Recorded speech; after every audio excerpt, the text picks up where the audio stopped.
Assalamualaikum warahmatullahi wabarakatuh. Jadi di sini saya sedang berada di Taman Kanak-kanak Masjid Nurul Hidayah yang beralamat di Jalan Kota Selatan, Long Green Garden, Kecamatan Cimahi Selatan, Kota Cimahi. Di sini saya bersama seorang guru yang menjabat sebagai guru Taman Kanak-kanak di Masjid Nurul Hidayah. Boleh Ibu silakan kenalan? Ya, perkenalkan nama saya Rina Budi Astuti SOSI. Saya di sini di TK Nurul Hidayah berjabat sebagai Kepala Sekolah TK Nurul Hidayah sekaligus guru wali kelas di kelas Ali bin Abi Thalib. Bu Rina, salam kenal Bu Rina. Jadi di sini Ibu ada beberapa pertanyaan yang ingin saya ajukan mengenai pembelajaran daring yang berlangsung di sekolah ini. Nah, khususnya kan selama ini kan pandemi COVID-19 pasti sebagian pembelajaran mungkin sebagian ada yang daring, ada yang luring. Nah, kalau di sini Ibu di Masjid Nurul Hidayah ini bagaimana pembelajaran daring ini berlangsung? Sebagian daring kah, sebagian luring kah, atau full daring? Ya, nah untuk pembelajaran ini, pembelajaran TK Nurul Hidayah kita mengadakan metodenya kombinasi antara daring dan luring. Kalau tahun sebelumnya kombinasi daring dan luringnya itu kita sistemnya 50% ya. Jadi dalam sepekan 3 hari daring dan 3 hari luring. Nah, karena tahun kemarin efektivitas dari daring itu dirasakan kurang efektif, lebih enak luring gitu ya. Makanya untuk tahun sekarang kita coba kombinasinya itu lebih banyak di luring. Jadi 95% di luring dan 5% di daring. Jadi dalam sepekan itu kita hanya melaksanakan daring selama 1 hari saja di hari Jumat. Sedangkan untuk hari Senin, Selasa, Rabu, Kamis dan Sabtu kita tatap muka atau luring di sekolah. Dan itu pun atas persetujuan dan izin dari pihak terkait ya, seperti RW, kemudian ketua DKM, kemudian Satgas Covid dan juga dari orang tuanya sendiri. Mungkin ketika digelarnya daring yang 50% daring, 50% luring, menurut Ibu tadi lebih kurang efektif ya? Mungkin karena susah atau bagaimana ya?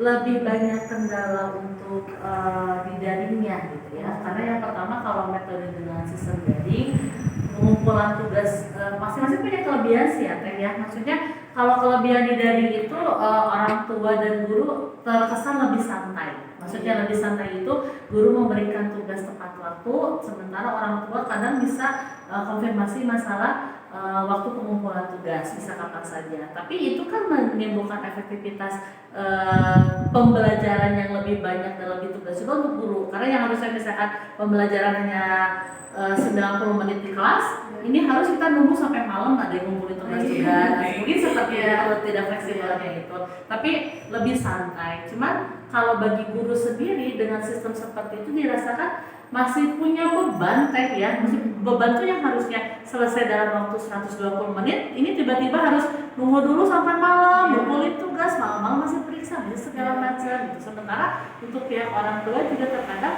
ada kendalanya itu mereka dari curhatan gitu ya, dari curhatannya mereka itu lebih ke efektivitas dari psikologi anak.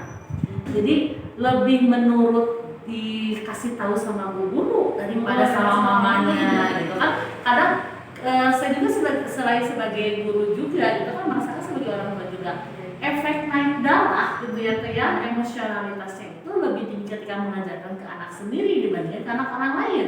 Kalau ke anak orang lain kita senang-senangnya apapun anak gitu ya, ih sayang, ih hebat, ih cakep. Tapi begitu anak sendiri, masa kayak gitu juga bisa, langsung gitu ya flotasi tinggi. Nah jadi contohnya seperti itu. Makanya dari curhatan beberapa orang tua seperti itu, yaudah gimana kalau kita coba lebih banyak ke daring. Dan mereka keluring ya, 5 hari di luring. Mereka sangat antusias sekali dan sangat bersyukur sekali dengan adanya lebih banyak pertemuan tatap muka dibandingkan dengan daring. Iya, kan kesannya juga kan taman kanak-kanak lebih suka bermain sama sendiri ya. Jadi terkadang kenapa metode luring lebih efektif untuk di anak-anak TK? Karena dengan metode luring itu kita lebih tahu karakteristik si anak. Pertanyaan selanjutnya Ibu, jika pembelajaran daring itu aplikasi apa saja yang dipakai untuk anak-anak Ibu? Misalnya seperti kayak WhatsApp atau video call atau apa itu? WhatsApp ya. Kalau daring ya, kalau daring sih kita pakai voice note, terus kirim video juga gitu. Cuma karena sekarang Biasanya ya itu aja sih yang sering dipakai, voice note sama video. Kalau untuk Zoom meeting sekarang jarang dipakai karena kendalanya kalau di Zoom meeting juga sinyalnya yang lemot. Ya. Terus kadang suka noise suara, kayak noise suara kadang-kadang jadi nggak efektif lah kalau Zoom. Karena sekarang cuma sekali dari sepekan itu, jadi Zoom nggak kita pakai. Jadi selama siang dari itu sekarang berbandingnya lebih enak jadi voice note sama video aja. Juga sama video. Nah, Selanjutnya Ibu, terakhir harapan Ibu terhadap anak-anak ketika pembelajaran daring ini tetap berlangsung selama pandemi ini bagaimana? lebih banyak kerjasama yang baik sih ya antara orang tua sama guru gitu ya. Jadi sama-sama orang tua merasakan gitu apa yang dirasakan sama guru-guru di sekolah tuh mendidik anak itu seperti apa gitu kan. Kemudian juga guru juga merasakan gitu bagaimana sulitnya mendidik anak-anak di rumah seperti apa. Jadi memang yang diharapkan itu terjadi komunikasi dan kolaborasi yang baik antara orang tua sama guru. Jadi betul-betul sama-sama merasakan. Jadi tidak ada yang superior saling menyalahkan ketika anak-anak berprestasi, ini anak saya gitu kan. Tapi ketika anak-anak sulit menerima pelajaran, kok nggak bisa aja sih, ini gimana ngajarnya segala macam. Nah, jadi memang sama-sama saling mengerti dan tidak ada dusta di antara kita. Seperti gitu. Baik Ibu, terima kasih banyak atas jawabannya. Mohon maaf untuk waktunya. Assalamualaikum warahmatullahi wabarakatuh.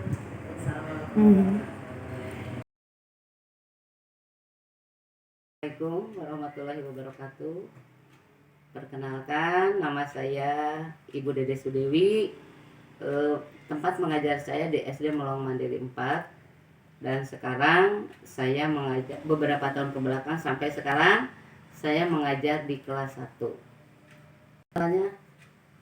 Assalamualaikum warahmatullahi wabarakatuh. Tidak. Jadi begini Bu Guru, di sini ada beberapa pertanyaan yang ingin saya tanyakan kepada Ibu. Iya. Pertanyaan yang pertama yaitu, menurut Ibu apa saja tantangan Ibu dalam pembelajaran daring? Menurut saya tantangan dalam pembelajaran daring itu memang cukup banyak ya.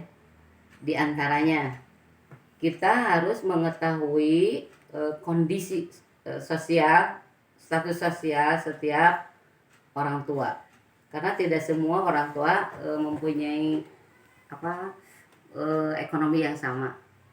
Jadi kita juga harus memperhatikan kuota, ya, di antaranya kuota. Kemudian karena anak kelas 1 itu otomatis tidak memiliki HP sendiri, sehingga HP-nya bergantian dengan kakaknya ataupun HP yang mempergunakan orang tuanya. Pada saat pembelajaran berlangsung, otomatis HP-nya dibawa oleh orang tua, jadi pembelajaran agak tertinggal. Itu mungkin yang untuk pertanyaan yang pertama. Cukup? Cukup Ibu. Selanjutnya Ibu, yang kedua, metode apa saja yang Ibu gunakan untuk pembelajaran daring? Untuk metode saya khususnya mempergunakan beberapa macam metode, yaitu metode ceramah, kemudian metode tanya jawab. Kalau metode ceramah itu digunakan pada saat pembelajaran di video. Jadi saya menerangkan melalui video, kemudian di-share ke grup kelas. Tapi kalau pembelajaran video itu hanya satu arah. Yang menggunakan dua arah itu pembelajaran melalui Zoom meeting ya. Kelas 1 juga alhamdulillah sudah bisa mengikuti pembelajaran secara Zoom meeting. Di situ ada dua arah ya. Ada dua arah, ada tanya jawabnya di situ, guru menerangkan, anak menyimak, dan guru bertanya, anak menjawab. Mungkin itu metode yang digunakan pada saat pembelajaran daring. Oke, selanjutnya Ibu, yang ketiga, bagaimana cara Ibu menumbuhkan perhatian belajar siswa ketika pembelajaran daring sedang berlangsung? Cara menumbuhkan perhatian siswa yaitu dengan cara sebelum pembelajaran berlangsung, saya sebagai guru, sebagai wali kelas meminta orang tuanya untuk memvideokan anak pada saat mau pembelajaran dimulai. Jadi pembelajaran dimulai pada pukul 7.15, jam 7.00 anak sudah siap di depan video. Itu saya minta dikirim videonya kepada orang tuanya. Kemudian anak pada saat pembelajaran dianjurkan untuk memakai seragam sekolah. Jadi seolah-olah walaupun pembelajaran daring itu seolah-olah terasa di sekolah karena bertemu langsung, kemudian memakai memperhatikan aturan-aturan yang telah saya tetapkan. Di antaranya memakai seragam merah putih, kemudian protokol kesehatan juga harus diperhatikan, kemudian kedisiplinannya juga harus diterapkan. Mungkin itu. Baik Bu, selanjutnya menurut Ibu bagaimanakah pembelajaran daring yang bisa disebut ideal itu Ibu? Mungkin pembelajaran itu, ini pembelajaran itu yang pas, ideal, ini menurut saya gitu, bagaimana Ibu? Kalau untuk ideal ya, pembelajaran daring itu memang kurang lah ya untuk mencapai ideal. Tetapi saya berusaha untuk mencari idealnya itu, yaitu dengan cara pembelajaran, yaitu dengan Zoom pembelajaran yang dilakukan dengan 2 arah. Walaupun dengan waktu terbatas harus sampai kepada anak, karena saya ingin bagaimana sih supaya anak mengerti dengan pembelajaran pada saat sekarang ini. Karena otomatis ini tidak maksimal untuk daring ini ya. Saya pun sebagai guru tidak bisa melihat karakter atau sikap anak, kemampuan anak, pengetahuannya seperti apa, tidak bisa melihat langsung.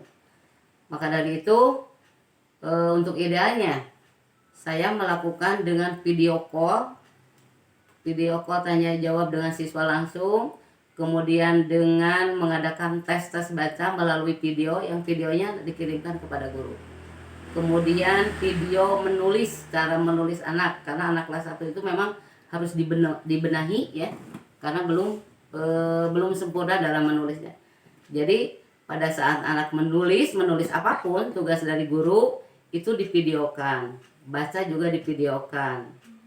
Kemudian kesiapan anak untuk mengikuti pembelajaran pun itu divideokan atau difotokan. Jadi saya bisa melihat langsung kegiatan pembelajaran yang akan dimulai, kesiapan anaknya seperti apa. Mungkin itu dari saya. Baik, terakhir Ibu, apa harapan Ibu sebagai guru untuk pembelajaran daring ini Bu? Harapan saya sebagai guru mungkin ya kondisi sekarang ini cepat berakhir, kemudian agar pembelajaran tatap muka pun bisa terlaksana kembali, agar guru bisa puas ya melihat hasil-hasil daripada anak. Kalau untuk daring itu memang kurang ini. Terutama kepada pemerintah ya, coba minta perhatiannya agar pembelajaran bisa berjalan dengan normal lagi. Kemudian kalau memang pembelajaran daring masih dilaksanakan, minta perhatian kepada pemerintah agar memperhatikan masyarakat yang ekonominya di bawah normal, untuk membeli kuota atau HP untuk keperluan pembelajaran. Mohon dengan sangat kepada pemerintah untuk memperhatikan hal tersebut. Mungkin dari saya cukup sekian. Baik, terima kasih Ibu atas jawabannya. Iya, sekian wawancara ini. Assalamualaikum warahmatullahi wabarakatuh. Mudah-mudahan bermanfaat.